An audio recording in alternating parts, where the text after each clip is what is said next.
3 hours na sa loob, pero at least makapag-read. But the problem is, your kids, maybe, ayaw, at may mentoring program, kami may mentoring class kami, ma'am, dad, ayaw ko alawas, pero walang nagasulotan nila.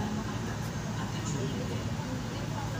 Okay, so we have problems there sa attitude. Ang attitude na natin dahil na sa i-nag-asulusyon. Okay? Mentoring program para pakamadali. We have also the PERT, or the program on enhancement of reading comprehension. Because we utilize data, looking into it, ang comprehension is not that good. That's why we're giving a PERT program, especially given na siya from 3rd year to 4th year. How can you answer a test item in the board exam if you don't know how to comprehend the question? So comprehension, that's why we have PERT. And the next one is we have the word enhancement.